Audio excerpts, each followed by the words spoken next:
Boa noite. Boa noite. Boa noite. Eu tô com cara de louco, provavelmente. Eu vim correndo pra casa, na verdade, porque eu tava com muita vontade de gravar vídeo. E aí, eu vir correndo pra casa é sempre uma experiência. Mas, enfim, boa noite. Eu tô com um projeto agora que eu quero muito fazer acontecer, que é o seguinte: eu vejo vídeos, eu consumo muito conteúdo de intelectuais, digamos assim, pessoas muito estudadas, pelo menos, e eu sempre fico pensando, um dia eu quero ser assim. E eu resolvi que não, eu vou começar a ler agora, e eu quero ler pelo menos um pouco todos os dias, nem que não seja um livro denso, um livro pesado, um livro de teoria, mas eu quero voltar a ler, porque eu sei que dói ter pensamento crítico, eu sei que é um saco ser a única pessoa que percebe que é IA, as coisas na minha volta. Mas eu gosto muito de ler, eu sempre gostei muito de ler, e eu acho que eu tô muito distante da leitura. Eu constantemente tento voltar com o hábito da leitura, só que eu acho que às vezes tem muito uma pressão, assim, de eu preciso voltar a ler, não sei o quê. E se eu conseguir de alguma forma, pelo menos solidificar o que eu leio, nem que seja, bom, eu li, sei lá, não li nenhum capítulo inteiro hoje, mas eu vou falar um pouco sobre o que eu li, entendeu? Pra eu me acostumar e sentir, e me apropriar dessa, meio que ter esse pertencimento, assim, à leitura, à obra que eu tô lendo, entendeu? Eu não sei se eu consegui explicar muito bem isso, mas enfim, para alguns seria voltar com o hábito da leitura. Eu acredito que se eu falar dessa forma, vai ter uma cobrança desnecessária e um peso diferente que eu acho que não dá muito certo, então eu vou encarar de outra forma. É mais um desafio pra mim, que eu já tô tentando pensar algum nome. Claro, eu não vou conseguir gravar todo dia, até porque hoje é um milagre eu não estar cansado. Na verdade eu tô, mas eu tô tão biruleibe com o livro que eu tô lendo, que eu quero muito falar sobre. Enfim. Eu tô lendo um livro, aliás, eu voltei a ler ontem ou anteontem, não tenho certeza, eu acho que ontem, talvez, que é o livro Geração Ansiosa, do... me fugiu o nome dele. Wait a sec. Geração Ansiosa, do Jonathan Haidt. Eu acho que é Haidt que fala. Enfim, inicialmente tu olha pra capa e tu lê o título e tu pensa, pá, que bosta, sabe? Tu pensa que vai ser um negócio, aquela vibe autoajuda, empreendedorismo, do 1000 ao milhão, ao mesmo tempo criticando geração Z, sabe? A mistura de toda... Preciso escrever um livro best-seller no The New York Times, ou seja, vou pegar geração Z, ansiedade, dinheiro, colocar tudo junto num livro chamado Geração Ansiosa. É o que eu achei que fosse. Só que ocorre que a minha professora de português citou esse livro em aula, e ela é uma querida, eu adoro as indicações de livro dela, um beijo, Sora.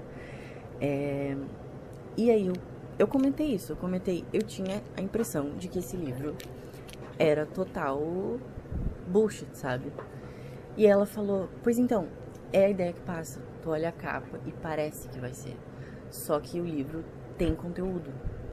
E aí eu pensei, tá, eu acredito nela, mas agora eu preciso ler. E aí eu tô lendo, tá? E ontem ou anteontem, que eu ainda não tenho certeza, mas eu vou falar ontem, tá? Ontem eu terminei o primeiro capítulo, que eu tinha começado uns 2 meses, e aí ontem eu resolvi terminar o primeiro capítulo. E eu acho que talvez eu fazer um pequeno sumário, assim, do... Não, sumário não, desculpa. Fazer um pequeno resumo dos pontos assim que eu tenho mais a destacar, o que eu achei mais interessante, mas também não deixar de abordar a linearidade do livro, porque eu acho que isso é uma das coisas que mais, aliás, que eu mais tenho para destacar do livro, porque eu achei a pesquisa dele muito sólida, muito elaborada. Eu tô no começo do livro, assim, relativamente, tá? Eu vou entrar no 3º capítulo agora. Mas é visível, desde o início do livro, que ele tem uma base, tá? Uma base, um referencial teórico e uma base teórica e uma base estatística. Ele tem dados quantitativos e qualitativos muito sólidos, tá? E só que isso não basta para um livro, para uma pesquisa, uma tese ser boa. Só que ele tem outro aspecto que ele traz no livro muito forte, que é essa linearidade. Ou seja, ele traz por A mais B que isso para tu chegar no C, entendeu? E no D. E ele tem uma coesão, sabe? Essa coesão, esses conectivos, entre aspas, né? Entre um capítulo e outro. A lógica que ele segue é muito fluida. E eu achei isso maravilhoso, entendeu? Porque, já adentrando agora na tese, né? No primeiro capítulo, ele vai nos explicar a respeito... ele vai provar, por A mais B mesmo, que tem teorias assim de... os jovens, a geração Z, em geral, né? É ansiosa por causa de mudanças climáticas, por conta de... Enfim, tem gente que cita o ataque às Torres Gêmeas,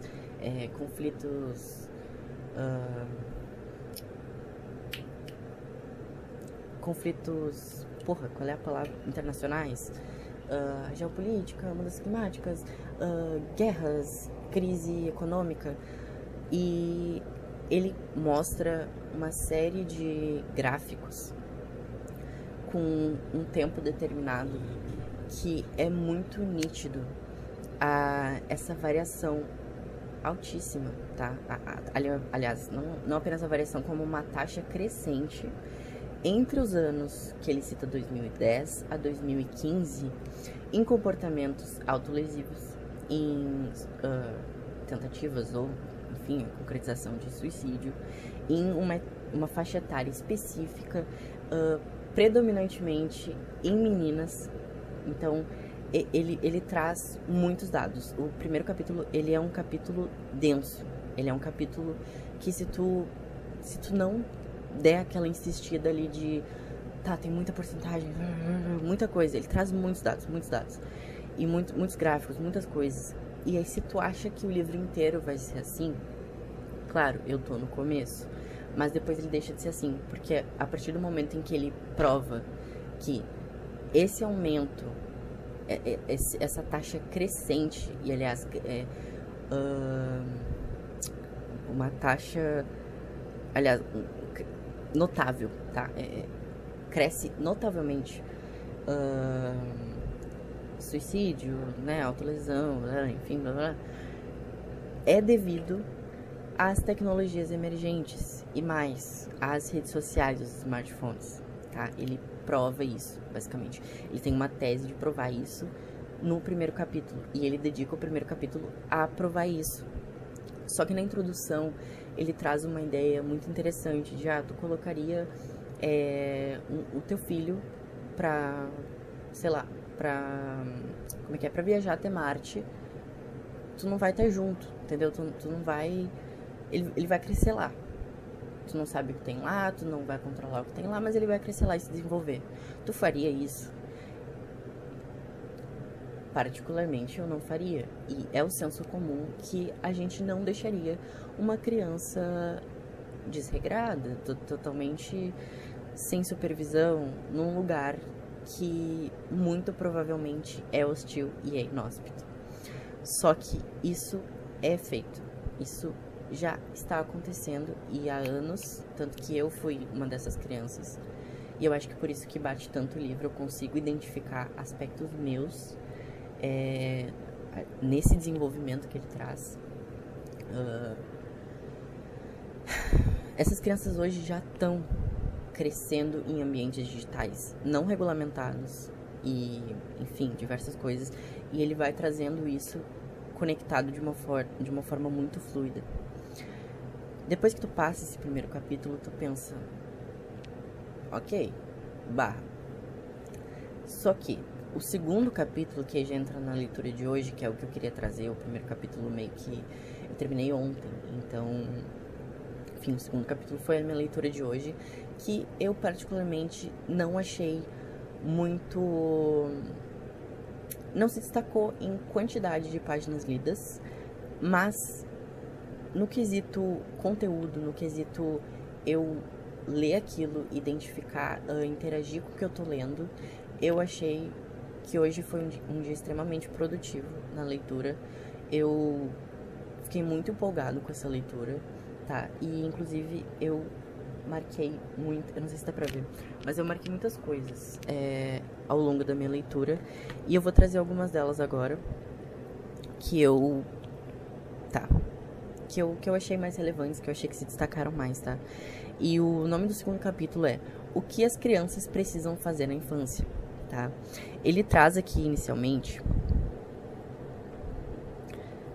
o primeiro dado que eu destaquei, que eu achei só curioso, assim, eu não vou elaborar nada demais, até porque eu não sei muita coisa, mas eu achei muito interessante quando ele destacou que o cérebro humano já atingiu 90% do tamanho que ele vai ter quando for adulto, quando a criança tem apenas 5 anos. Eu achei isso, tipo, meio aleatório, assim, mas eu achei uma informação muito interessante, porque isso é bem distante, aliás, é bem diferente do comportamento de outros animais que vai se desenvolvendo.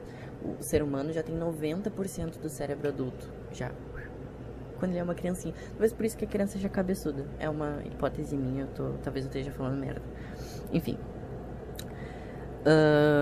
Aí ele traz, tá, a questão... Eu acho que assim não é muito relevante. Ah, não, essa aqui é muito relevante, tá? Ele traz a questão evolutiva, porque esse é um capítulo um pouco mais biológico, talvez, porque ele traz primeiro a questão evolutiva, ele traz a questão do desenvolvimento, as etapas da infância, enfim, eu não tenho uma base boa nisso, que é Vygotsky, sei lá, não tenho, mas trazendo assim o que ele conta no livro, né? A infância humana foi prolongada para dar às crianças tempo para aprender.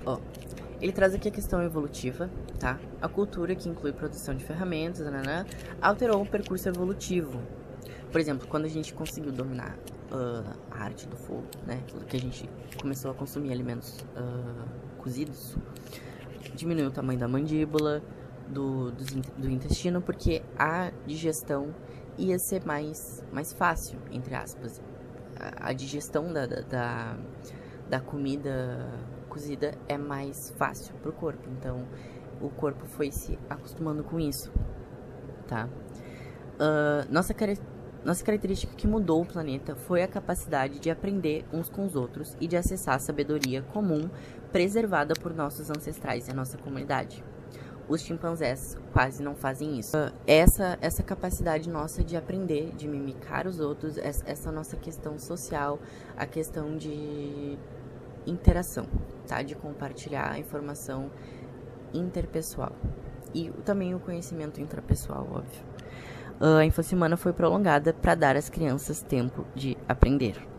E aí ele traz como pilares do desenvolvimento na infância o brincar livre, a sintonização e a aprendizagem social. Eu vou destacar alguns aspectos mais simples do brincar livre. Ele define o brincar livre, tá? Gray define o brincar livre como atividade livremente escolhida e dirigida por seus participantes e levada a cabo por si só, sem a intenção consciente de atingir fins distintos da atividade em si. Ou seja, o brincar livre, ele traz, né, no livro, o brincar livre, ele é não só uma parte natural do desenvolvimento humano, como não só humano, né, dos mamíferos, não só natural, como fundamental, porque é na fase do brincar livre que a criança desenvolve habilidades. Ele traz ali a questão dos gatos, que já vão brincar, né, com novelo de lã, porque em algum momento vai se assemelhar, ou coisinhas assim, né, ele traz o novelo de lã, mas coisinhas assim, porque vai se assemelhar à cauda do rato, e ele tem esse instinto. Então, ele traz o brincar livre, aliás, como uma fase de aprendizado, tá? E é uma fase fundamental para o aprendizado e para tu se introduzir aos hábitos sociais. Não só sociais, como identificar e saber reagir em situações de perigo. Só que tem outra que eu destaquei. Ó, um aspecto chave do brincar livre é que os erros, em geral, não acarretam em custo elevado. Ou seja, no brincar livre, por exemplo, a criança vai estar num lugar alto, um pouquinho alto, que ela tem o risco de cair e ralar o joelho. Ela vai aprender a lidar com a situação de cair. Ela, entendeu? Pode ser que ela caia e rale o joelho, mas ela vai estar aprendendo ali e não tem um custo elevado. Ou seja, ela não vai, sei lá, ter uma lesão grave, ela não vai ter algo muito prejudicial, entendeu? Ela vai ter talvez um machucado, mas isso vai ajudar ela a lidar com futuros machucados ou a prevenir futuros machucados. Então, enfim, eu tô elaborando muito mal, mas é que eu tô muito cansado e eu queria muito gravar esse vídeo, então ele vai ficar meio cocô, mas eu acho que faz parte do processo, tá?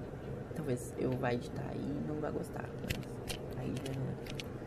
Enfim, e aí tem uma parte que eu achei muito legal. Da sintonização, tá? Basicamente o brincar livre é isso que eu falei, tá? É uma que eu tive um pouco de dificuldade de prestar atenção e eu achei um pouco, não repetitivo, mas é um pouco dedutivo.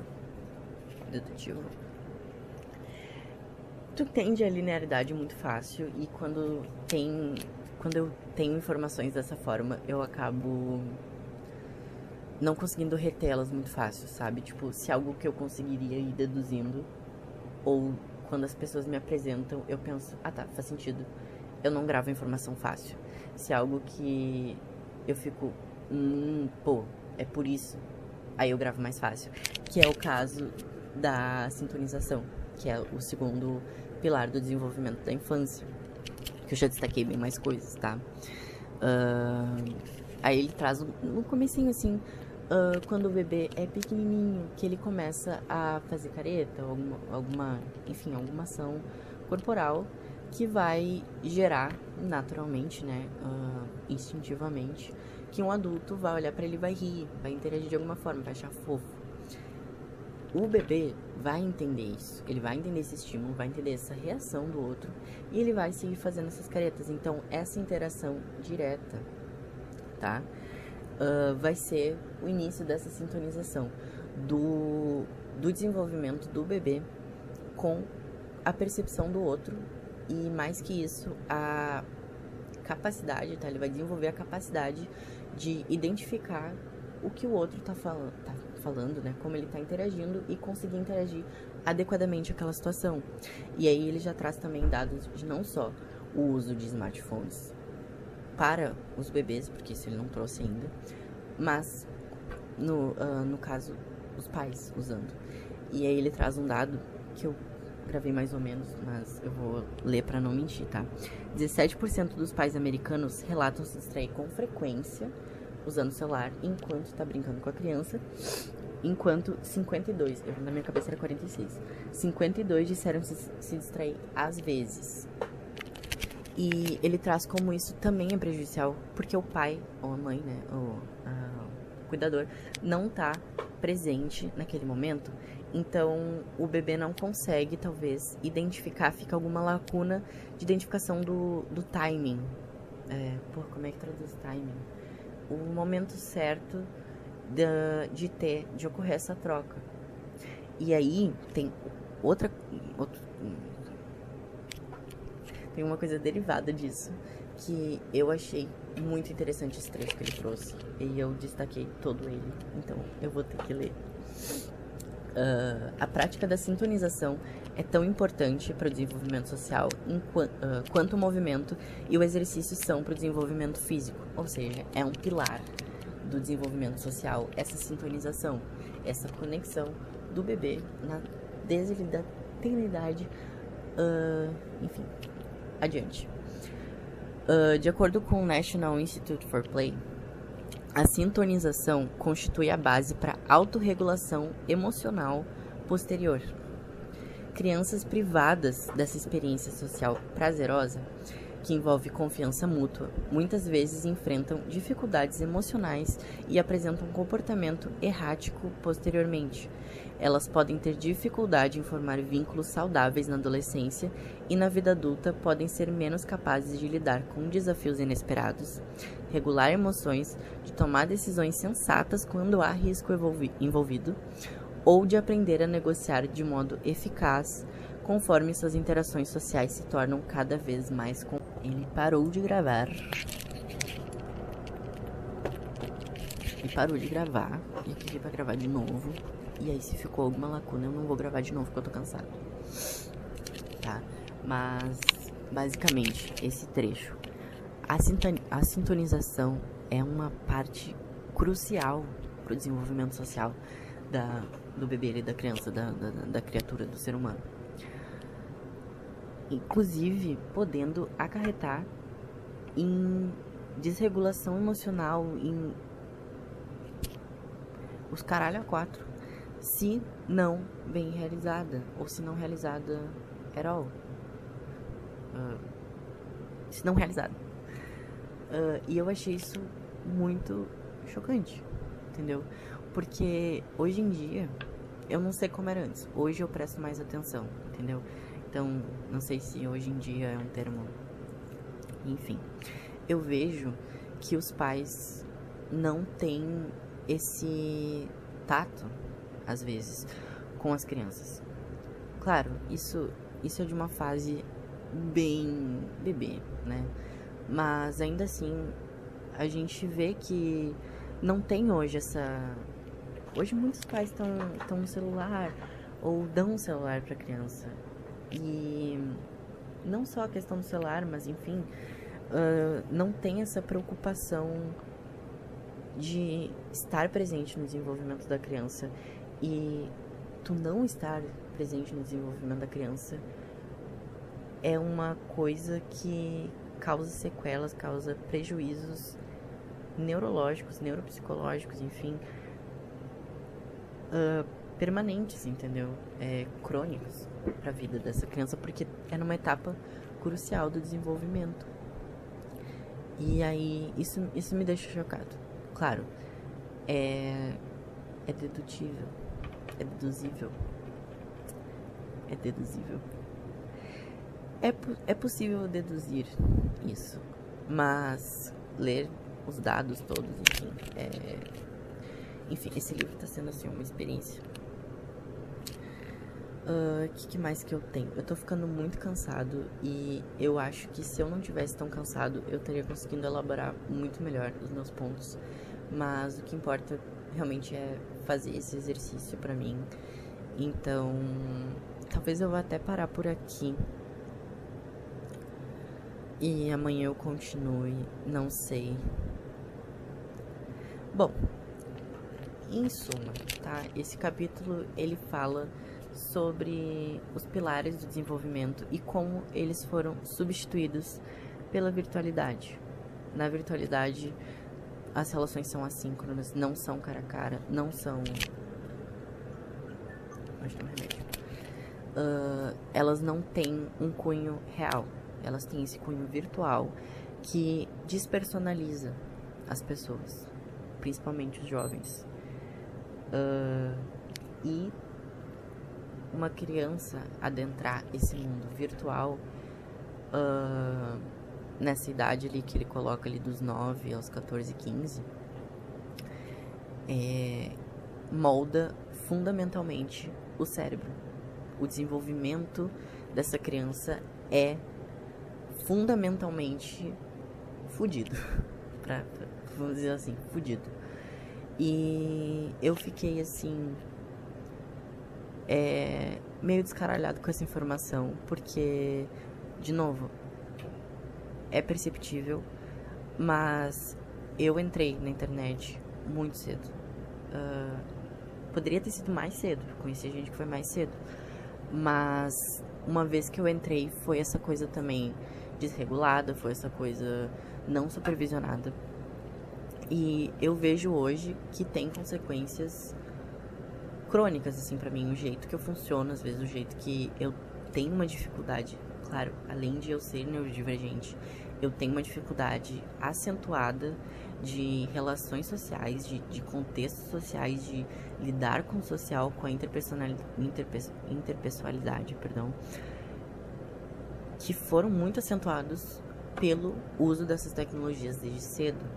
Então, esse senso de eu, senso do outro, senso do espaço, de uma coexistência, pra mim ele é muito recente. É uma coisa que eu tô desenvolvendo há 2, 3 anos. Uns 2 anos. Que foi quando eu comecei a fazer esse desmame do Twitter, principalmente. O Twitter eu ter tirado da minha rotina foi, eu acho que, olha, uma das melhores coisas que eu fiz na minha vida. E logo depois do TikTok. O TikTok, eu conheço gente hoje que usa o TikTok que não bate tão bem, mas bate bem. Mas o Twitter, o uso crônico do Twitter é um adoecimento, assim, certo.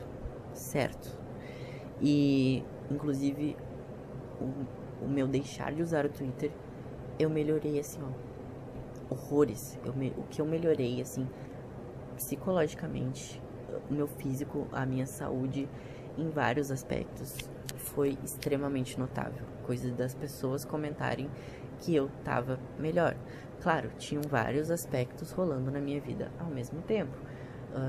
Iniciar um relacionamento bom, mudanças de hábitos alimentares, parar de fumar, mas tudo veio junto e foi esse processo de largar o mundo virtual, pelo menos boa parte dele, que também me possibilitou continuar com o meu parar de fumar, continuar tentando buscar hábitos mais saudáveis, porque uma vez que a gente tá dentro de uma bolha algorítmica onde as pessoas se automutilam, já tentaram se matar, são internadas toda hora, enfim, consomem tudo que é merda na internet, ou sei lá, tem vício à pornografia, tudo de ruim que existe no mundo, tem transtorno alimentar, nossa vida vai ser uma merda. E eu já estive lá pra falar, e hoje eu estou fora desse mundinho doentes BR, que a minha vida eu tenho outra visão, entendeu? Eu tenho um nível de interação com as pessoas presencialmente, e aí eu tento evitar a interação digital e, né, preferir a interação presencial ou a interação pelo menos por videochamada, ou me abrindo mais a tentar atender ligações, que hoje eu tenho uma compreensão muito melhor de mundo, uma compreensão minha de quem eu sou, do que eu quero, do que eu aceito e não aceito, é notável, sabe? Quando tu sai do digital e tu vai pro mundo real. Porque se tu não sai por conta própria, ou se tu, enfim, se tu cresceu nisso, pra tu te dar conta e pra tu se habituar com o mundo real, é muito difícil. E tu aprende na marra. Então, o que eu recomendo pra pessoas que querem melhorar essa questão? Desinstala o Twitter. Tá, reduzir. Não, desinstala. Apaga todas as tuas contas. De verdade. Com a questão do Twitter e do TikTok, eu sou extremamente, assim, extremista radical. Essas redes sociais são um lixo pra mim, tá? Pra mim, e eu acho que todo mundo devia pensar a mesma coisa. São um lixo e não existe uso saudável delas. sob aspecto algum. Talvez o TikTok um pouco, mas pouquinhozinho, tu tem que ter muita disciplina. E a maioria das pessoas não tem, por isso que estão nessa situação. Nossa, eu sou bem radical mesmo. Enfim, questão no Instagram. Eu deixei de seguir muitas pessoas. Eu fiz uma limpa. E às vezes, eu gosto da pessoa, é meu amigo e tal. Mas eu quero consumir esse conteúdo. Se ficar feio parar de seguir, silencio tudo. Não vou ver mais. Entendeu? Enfim, esse detox digital, vamos dizer assim, é muito mais uma questão de o que eu tô consumindo, o que eu tô vendo na internet, o que eu tô acessando na internet. São coisas que eu teria contato no mundo real? Se não são, tem necessidade? Isso vai me trazer algum benefício? Vai me trazer alguma sensação boa, que não seja só dopamina? Entendeu? Eu acho que muito é tu ter um uso crítico das redes sociais, porque o estrago já tá feito. No meu caso, o estrago já tá feito. Eu já cresci não supervisionado na internet. Eu já cresci em bolhas de merda na internet. E hoje eu tenho o senso crítico de, pelo menos, eu vou controlar o que eu tô vendo agora, o que eu tô acessando agora, e as pessoas com quem eu converso agora na internet. Inclusive, hoje eu não abro mão de ter o meu Instagram com a conta fechada. Eu não quero abrir ele. Não quero abrir minha conta. Se eu eventualmente decidir fazer uma conta pública pra questão de postar os vídeos, de postar coisas, enfim, talvez até acadêmicas, coisas mais assim, beleza. O que eu tenho de rede pública hoje é o meu LinkedIn, e eu acredito que só. O Tumblr eu tenho público, mas eu não tenho, assim, eu não tenho um uso muito recorrente. Eu uso mais pra acessar coisas que eu gosto. Da Reblog eu não interajo muito socialmente no Tumblr, ele é mais um diário pra mim. Então, são as redes sociais que eu tenho, na verdade. São essas que eu tenho. Eu tenho Reddit, mas o Reddit é mais pra acessar dúvidas que eu tenho, que alguém já perguntou há 5 anos atrás. É mais por isso, assim, eu não passo tempo nenhum no Reddit. Pinterest é uma que eu tenho, e eu tenho pública também, e eu posto fotos eventualmente. E é uma que o feed infinito me pega também muito, até hoje. É uma que eu até às vezes gostaria de deixar de usar. Eu ainda tenho que avaliar essa questão. Mas, enfim, eu acho que tu ter esse uso crítico das redes e tá sempre renovando a crítica e a autocrítica no que diz respeito às redes sociais e ao uso das tecnologias. Enfim, autocrítica é bom demais. Façam. E é isso que eu tenho pra dizer hoje. Eu acho que eu tô falando há muito tempo. Nem sei há quanto tempo. Eu tô até com a pressão meio baixa, eu tô com fome. Só notei agora. Enfim, eu demoro muito pra entrar na vibe de um livro, mas quando eu entro, eu tenho muitos pensamentos sobre. E aí, se eu não falo sobre, eu fico... Enfim, eu entrei nesse hiperfoco agora, e aí eu vou ter que desligar a câmera, comer alguma coisa, talvez tomar um banho, e depois talvez eu edite o vídeo. Eu não sei se eu vou postar hoje, mas por descargo de consciência, hoje é 14 de outubro, 8 horas e 9 minutos. 9 minutos. Obrigada por assistirem, se alguém assistiu. Enfim, eu postei, minha parte eu fiz. Tamo junto. Boa noite.